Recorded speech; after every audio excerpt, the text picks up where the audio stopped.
Rin po ang Panginoon. Ayan, November 3, 2024, tayo po'y manalangin. Lord to God. Panginoon, salamat pong muli sa isang biyaya, O Diyos, na makapagdala na yung mga salita. Salamat sa kahabagan binigay mo, O Diyos, mulit-muli sa iyong abang lingkod. Panginoon, sa aking karamdaman, dakilang Diyos, salamat po sapagkat isang matagumpay na araw na naman ang binigay mo sa iyong abang lingkod, Panginoon, sapagkat ako'y nakaharap sa aming mga kaibigan, Panginoon, upang magdala na yung mga salita. Salamat po sa patuloy na pagsama, dakilang Diyos, ganun sa mga biyayang aming natatanggap araw-araw, sa patuloy, O Diyos, na pag-iingan mo sa bawat isa.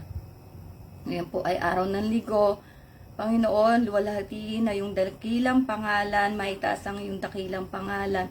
Panginoon, ipagpatawad mo ang lahat ng aming mga kahinaan, mga pagkukulang sa iyo, dakilang Diyos. Sa mga oras na ito, sa hapon na ito, Panginoon, dalangin namin patuloy ang kapangyarihan na yung mga salita, lalo tigit sa aming mga kaibigan, Panginoon, na tunay na marami na po nangyayaring kakaiba sa aming kapaligiran, O Diyos, hindi na maganda ang mga nangyayari. Panginoon, ikaw ang may kontrol ng lahat. Salamat po, Ama. Sa iyo kami patuloy na nagtitiwala sa pangalan ni Jesus. Amen. Sorry po. Bati tayo na happy birthday. November 3, 2024. Happy birthday po kay Brother Mark Anthony Ramiro. Happy birthday to Sister Jazz Ruiz. Happy birthday to Mag Gracie Lim.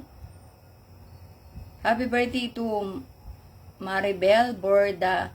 Happy birthday to Jones Schiller Marasigan Jr. Happy birthday to Sir Heidi Pimentel. Happy birthday to Hara Raymond, Brother Hara Raymond. Happy birthday to Brother Mark Anthony Parane. Happy birthday to Sister Bea Santiso Amasio. Happy birthday to Sister Sensen Bensu Seso. And happy birthday kahapon kahapon. Kung ako nagkakamali po, siguro pinsan ko siya, si Kyle Lenny Parocha. Kasi, syempre, sa dami ng misa kamag-anak natin, may iba hindi na natin kilala po. Ano po? So, happy birthday po sa inyong lahat. November 3, dagdag ko, happy birthday to kaklase ko, si Nancy Hilario. Yan. So, happy birthday to all the birthday celebrants today, November 3, 2024. May God continue to bless you, to guide you, to speak with you, to keep you safe and healthy po, and may God bless your family. Whatever the desires of your heart, may God give His abundant blessings to you, and may God give the desire of your heart. So, ayan. Okay, so thank you po. Inano ko lang na ako yun. Ano na naman. Thank you sa lahat po na nagsusupport sa atin. Thank you to all the people who supporting me, watching my live. Yan po. And, sana by God's grace that we can understand the Word of God. We will continue to hear the Word of God from the true preachers, from the true sent ones of God. And, mamaya na po.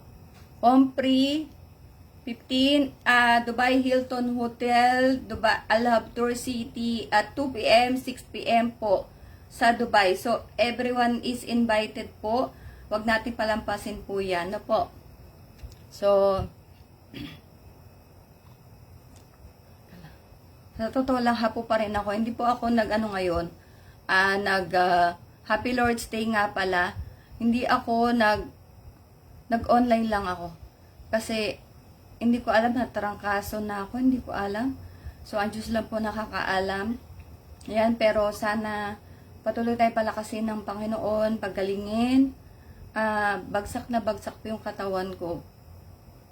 Pero syempre, yung kagalakan natin yung salita ng Diyos po. Yan. So, In Romans 1:16 to 17 NIV New International Version. For I am not ashamed of the gospel, because it is the power of God that brings salvation to everyone who believes. First to the Jew, then to the Gentiles. For in the gospel, in the righteousness of God is revealed, a righteousness that is by faith from first to last. Just it is written, the righteous will live by faith. Glory to God. So, the title of my FB Live today is, What is the power of the gospel to those who serve God? First, it has the power to save us. In 2 Corinthians 1:10, New Living Translation. And He did rescue us from mortal danger, and He will rescue us again. We have placed our confidence in Him, and He will continue to rescue us. I remember I have one reel that is entitled, God knows how to rescue the godly. Tama ba? God always rescue the godly po. Yan. So, we are safe from hell. Yan, hindi na natin, kumbaga yung ikalawang kamatayan, pag ikaw ay tinanggap mo ang Panginoon, you will not experience the second death. Glory to God. In 1 Corinthians 15:52 NIV, in a flash, in the twinkling of an eye, the last trumpet, hinang-hina po kasi ako. For the trumpet will sound, the dead will be raised imperishable, and we will be changed. Glory to God. So, ito nga yung rapture po. Yan. 1 Corinthians 15:52.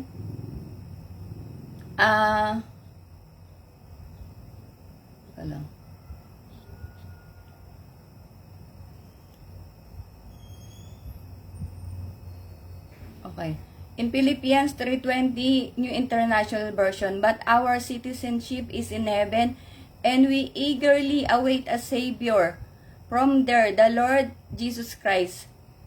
So, if you receive Jesus Christ as your Lord and Savior, you can be a citizens of heaven. Glory to God po.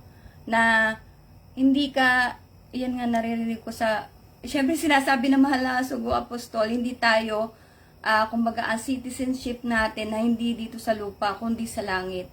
Yan po.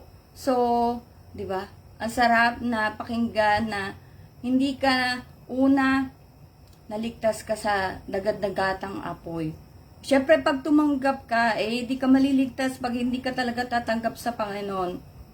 Na po, kaya nga, yung first verse na minention ko dito kanina, for I am not ashamed of the gospel because it is the power of God that brings salvation to everyone who believes. Kaya kailangan ka manampalataya po. Glory to God. Sorry, yung hina talaga ako. In Philippians 3:21 NIV, who by the power that enables Him to bring everything under His control will transform our lowly bodies so that they will be like His glorious body. So our lowly bodies will transform into glorious bodies. Hindi na yung katawang nasisira kagaya nito, 'di ba? Syempre pag katawang nasisira, pwedeng mamatay kasi napapagod 'di ba? Kagaya nagkakasakit. Yan po. Kaya nga ang sabi ay our bodies are the temples of the Holy Spirit. Huwag nating hahayaang maduma ng katawan natin, yung bisyo, kasi masisira yung katawan natin.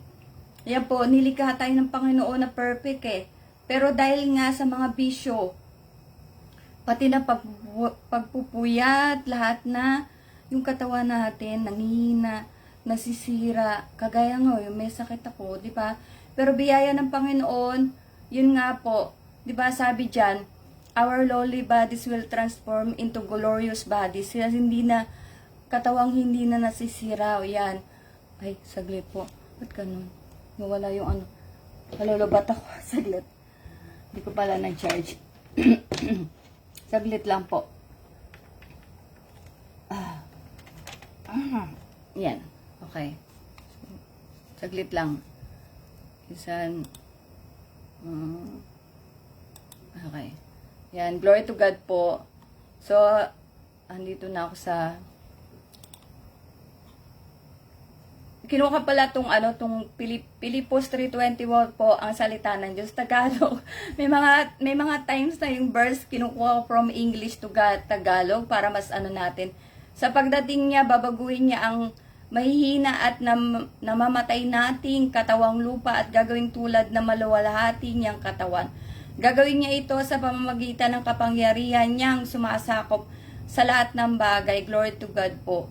So, yan, biyaya ng Panginoon nga na pag ikaw na kay Kristo, diba, wala nang second death, at yung katawan natin babaguhin na ito glorious bodies po. And second, the power of the gospel is the power to bless us materially. Yan po. So, wala na akong inanong verses dito kasi, from this time nga, I want to, parang mas maiksi pa. Hindi kasi nanghina na yung katawan natin. So, yun po, para hindi na, kumbaga, hindi rin na makaayos sa maraming verses po yan. So, at saka, sabi ko nga, ako ay kinasangkapan ng Panginoon na hindi naman, kumbaga, para sa akin na hindi karapat-dapat, pero ang Diyos po nagpapagindapat. So, kung ano yung according to my faith, diba, be it unto me, so yun na i-share ko po sa inyo na, pero, syempre, napakagandang bagay pag kayo ay pumunta sa church, kayo ay tumanggap sa Panginoon na lahat, sabi ko nga, lahat ng gusto nyo malaman, itanong nyo na sa pastor. Kasi yung mga pastor, 60 pa lang, nasa Bible school na. Yan, hindi ako dumanas kasi ng ganon. At yun nga, sabi ko, konti lang kaalaman natin po. At biyaya nga ng Panginoon, yung mga nasagot ko before, purihin po ang Panginoon. Hindi talaga galing sa akin, galing po sa Diyos. Yung wala yung Biblia, hindi ko alam yan. Yung mga ibang sinare natin, kumbaga yung karunungan po ng Panginoon, ang tumulong sa akin para ma-share ko. Kasi kung sa sarili ko, hindi ko alam yun po. So, purihin po ang Panginoon, the power to bless us materially. So, if you will receive Jesus Christ as your Lord and Savior, you will repent. You will receive baptism. You will live holy. Everything that you need, I don't have the verse for that. Everything that you need, God will provide for you. God will give to you. If you will live faithfully, diba? If you will live holy, you don't have to, parang you don't need anything. You have Jesus Christ. Wala ka nang dapat ipag-alala. Wala ka nang dapat ikatakot. Hindi ka na matatakot mamatay. Diba? Parang, hindi mo na alalahanin. Yung sabi ko before, dati 13 ako, 13 pala ako, iniisip ko na, takot ako mamatay. Biyaya ng Diyos, ang Panginoon, tinulungan ako para wag na ako matakot mamatay. Purihin po ang Panginoon. At number 3, the power of the gospel, the power to make our lives worthy to God. Glory to God. In Philippians 1:27 NIV, whatever happens, conduct yourselves in a manner worthy of the gospel of Christ. Then, whether I come and see you or only hear about you in my absence, I will know that you stand firm in the one spirit, striving together as one for the faith of the gospel. Glory to God. So, in the church, by the grace of God, we are taught to be in one spirit. Unlike to other churches, yung nga po kaya may mga church na nagkakawatak-watak kasi walang iisang espiritu. Kunyari, nasisilip mo yung leader. Yung leader, maraming bahay siguro, ganyan, di ba? Or maraming sasakyan, kung ano man. But, yung nga, by the grace of God, as Jesus Christ, di ba? Before, including His apostles, when they are preaching the gospel, sharing the gospel, they didn't bring, Jesus Christ told them not to bring anything. Same as in the church, that from the leaders up down to the pastors, yan, na they are sharing the word of God, they don't have anything, they don't have salary. So, wala mag-aaway-away na bakit malaki yung sweldo nito. 'Di ba? Walang sweldo eh. Sa kahabagan ng Diyos kaaasa. Yan po. Kaya yung iba nga, nagkakaroon ng miscommunication or misunderstanding kasi wala silang iisang espiritu. But by the grace of God, the whole Fourth Watch Nation, 'di ba? Whatever the leader said, the Apostle Bishop Jonathan Periol, all the members from bishop down to the Bible student, down to the members, we will obey everything. Kasi sila yung leader eh. By the grace of God, sila yung, kumbaga, binigyan ng karunungan ng Panginoon. Glory to God po. Yan, kaya ang church, tinuturuan magkaroon ng isang espiritu. Kasi nga, ang iglesia, di ba yan yung body of Christ? Yan, hindi pwedeng same as the body na meron kang mata, yan, meron kang ilong, meron kailangan, may function yan eh. Kanya-kanya, kaya nga merong gifts of operation, gifts of, di ba, administration, mga ganyan po. So, kailangan may isang espiritu by the grace of God, glory to God. So, sabi niya, di ba, whatever happens, conduct yourself in a manner worthy of the gospel of Christ. Then, whether I come and see you or only, about you in my absence, I will know that you stand firm in one spirit, striving together as one for the faith of the gospel. Kaya nga, we should live by faith and not by sight. Glory to God. In 2 Thessalonians 1:7-8 NIV, nalulubat na ako.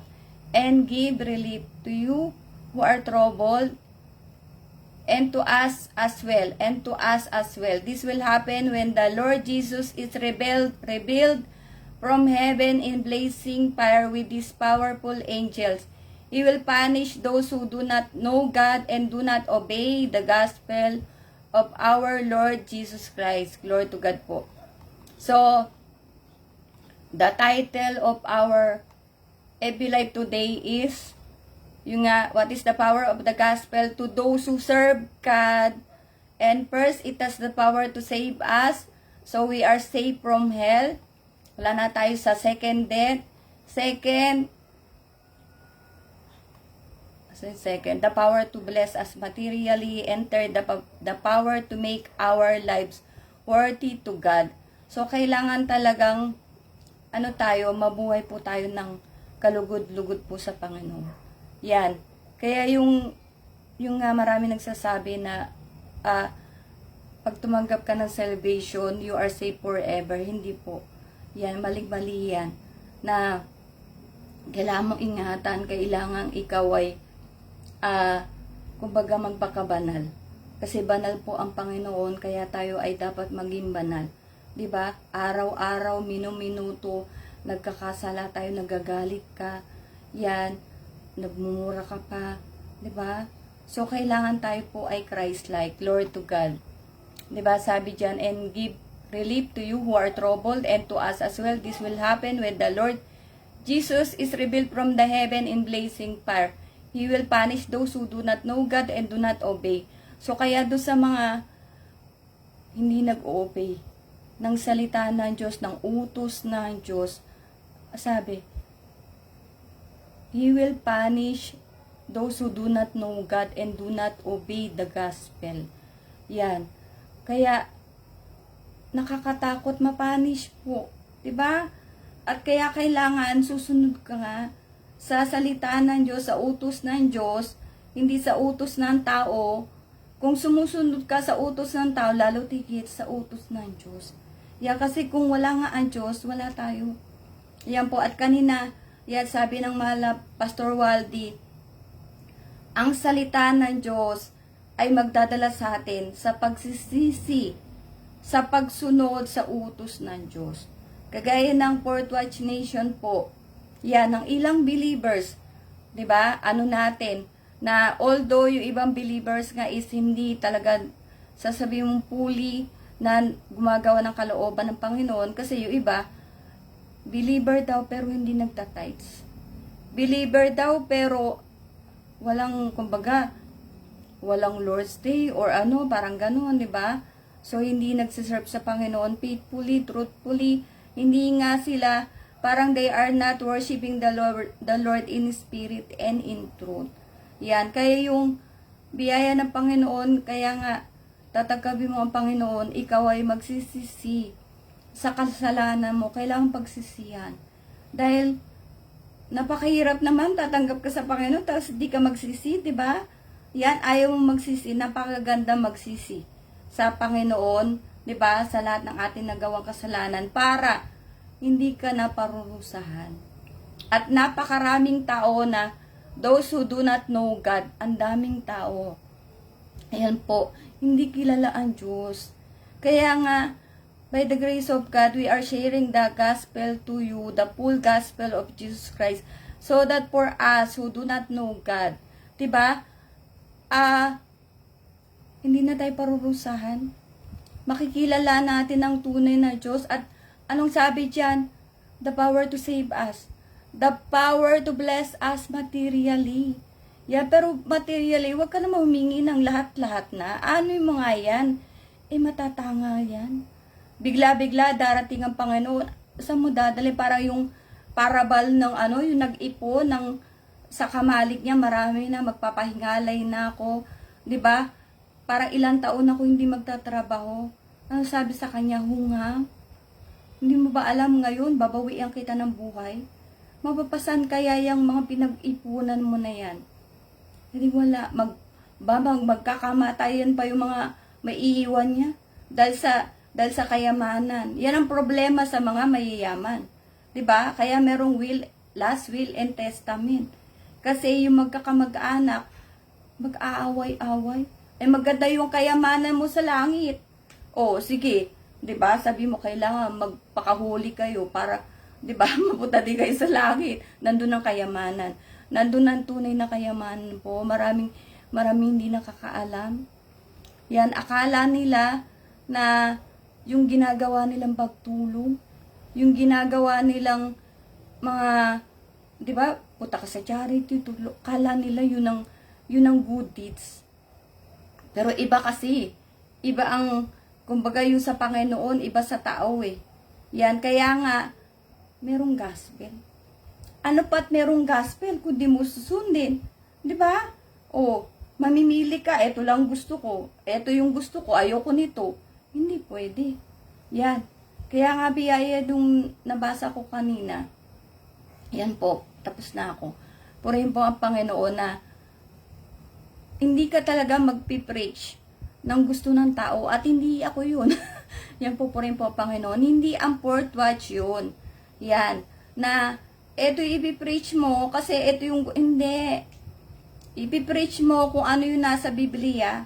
Di ba yung tama? Kaya nga by the grace of God, na minsan, nag-ano rin ako, pero hindi na po ngayon, kagaya ng dati, yung simula yung Panginoon sumagot doon sa tanong, nung nag-comment. Yan, kasi alam ng Diyos na yung puso ko ay tumitibok-tibong na, yung Lord, ayan na. Tinatanong na nila ako, nagko-comment na sila. Yan, biyayaan Diyos, sabi niya, hindi kita papahiya. Di ba wala mapapahiya sa pag ikaw sumunod sa Panginoon, sa utos ng Diyos, at hindi ko nga naranasan na pinahiya ako ng Panginoon. Yan po, purihin po ang Panginoon. Kumbaga sa dami ng simula ako'y nag-start. Yan po, from 2015 up to this time na bagamat tayo nga ay tumiligsa, ito gusto ko lang i-add na yung dating kasi Sister Annabel yung shout out sa kanya. Sister Annabel Pontesilia po. Yung ako ay parang nalulungkot-lungkot na ba sa church. Sabi ko kasi parang ako'y umalis sa sa Catholic. Hindi ibig sabihin nung ako'y nasa Catholic, medyo naglalaylo na ako. Kasi diba, sabi ko bakit ganito itong mga tao na to? Parang nag-aaway-away, tapos kasi parang sa sa Facebook yata ewan ko kung ano hindi ko na matandaan that time. Tapos sabi ko, eto naman napuntahan ko ngayon, etong Port Watch nga po. That time when I was in Dubai. So, sabi ko bakit ganito rin to? Chismis, mga ganun ba? Yan po. So, naano ko, si Sister Annabel kasi natatandaan ko, nasabi niya na, sis, ang turo at aral, tunay. Pero ang tao, mga tao, hindi pa tunay, hindi tunay. I mean, hindi lahat perfect pala, sorry. Ang turo at aral, perfect. Pero ang tao, hindi pa perfect. Yan, purihin po ang Panginoon. Kaya nga, sa karanasan ko, sa Fourth Watch po, biyaya ng Panginoon na, sabi ko nga, siguro kaya dinala rin ako dito, na mag-solo na lang, na paralyze pa, para wala ka na makikitang, di ba, wala ka na makikitang, bakit yan, ganyan, di ba? Although, natutunan nga natin yan, biyaya ng Panginoon, hindi ko nakakalimutan, yung sinabi ng kapatid na Elder Annabel, Sister Annabel Pontesilio po. At tayo kasi nandito na nga sa Calasiao Local by the grace of God. Yan nga. At parang naano ko rin yung will sa akin ng Panginoon ba. Kasi dinala ka sa mahirap na lokal. Marami naman talaga mahirap na lokal. I mean yung, kumbaga, bago-bago kasi 7 years pa lang po ang Calasiao Local. Pero naramdaman ko yung, parang sabi ko, parang ano ko yung paggamit sa akin ng Panginoon per local. I mean, dito sa lokal na to, parang ganon. At dito sa pagdadala ng kanyang mga salita. So, unti-unti kong naunawaan po ang Diyos. Yan. Purihan po ang Panginoon. At ganon din po sa ating mga kaibigan na ikaw lang talaga tumanggap. Yun lang po na sana tayo po nakikinig na salita ng Diyos. Sobrang sama, maniwala kayo. Sobrang sama. Yung AI pa lang. Ako pag nag-check sa Google, yan, syempre titingnan natin yung kasi hindi nga ako nagbubuklat ng bihira ng Bible ko kasi nahihirapan ako kasi isa yung kamay ko. So Google, ibang-iba na po. Sobrang nagmamadali na ang sabi ng mga lingkod, talaga nagmamadali na po ang panahon. Yan, kung ikaw hindi ka nagmamadali sa ngayon, kawawa ka. Kawawa ka talaga.